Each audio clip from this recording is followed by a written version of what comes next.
જય હો ભાવનગરના રાજા આતા બાપુની જય હો।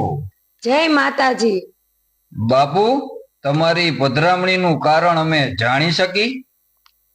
કેમ નહીં મામડિયાજી, મેં સાંભળ્યું છે કે તમારા નાના એવા નેહડે કોઈ મહાપ્રતાપી દીકરી અવતાર ધારણ કર્યો છે, જેને લોકો માતાજીની જેમ માને છે। એ પ્રગટ પરચાધારી છે, એના હું દર્શન કરવા આવ્યો છું। પણ હું ખાતરી કર્યા વગર કોઈને નમી ના જાઉં, એટલા માટે પ્રમાણ આપવું પડે કે એનામાં કોઈ અજબ શક્તિ છે। એટલે રાજન, તમારે આ ચારણની દીકરીનું પ્રમાણ જોઈએ છે એમ ને? પ્રમાણ આપવું પડે હો જગદંબા, પ્રમાણ આપવું પડે। ઠીક છે રાજન, તો આ ચારણની દીકરી તમને શું પ્રમાણ આપે? જગદંબા, જો સામે દેખાય એ ખાખરાનું ઝાડ, જો તમારામાં કોઈ અજબ શક્તિ હોય તો ધૂણાવી બતાવો।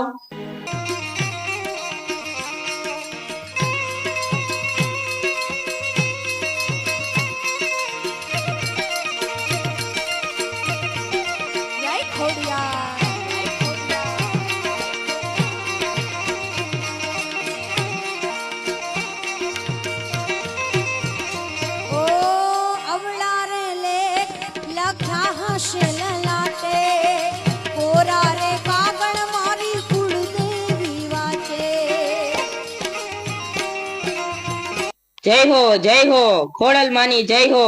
હે માં, તમારી દયાથી ભાવનગરમાં કોઈ તાણ નથી। માં, આ બધું જ તમારા પ્રતાપે ચાલે છે, હું તો કાંઈ નથી જાણતો માં। અરે, તમારી દયાથી આ ભાવનગર રાજનો પાયો નખાણો છે, એ હું કેમ ભૂલું તમારો ઉપકાર। જેટલો માનું તેટલો ઓછો છે। હું ભાવેણાનો રાજવી ખરો, અંતે તો કાળા માથાનો માનવી જ ને। પણ માં, હું તમને કેવી રીતે ઓળખી શકું? ભાવનગરના ધણી આતાભાઈ ગોહિલ, હું મામડિયારની ખોડિયાર તમારી અખંડ ભક્તિ જોઈને પ્રગટ થઈ છું। ખમા મારી માં ખોડિયાર, ખમા। જય હો માં, તમારી જય હો। બોલો આતાભાઈ, શું કહેવું છે? હું મામડિયાની ખોડિયાર, તમે કયો એમ કરી બતાવું તો માનજો કે હું ચારણ કુળની દેવી ખોડલી। માડી, મારે કાંઈ નથી જોતું માં, મારે કાંઈ નથી જોતું। આપણી સેવા હું રોજ કરી શકું એવો મને લાભ આપો માં, એવો મને લાભ આપો।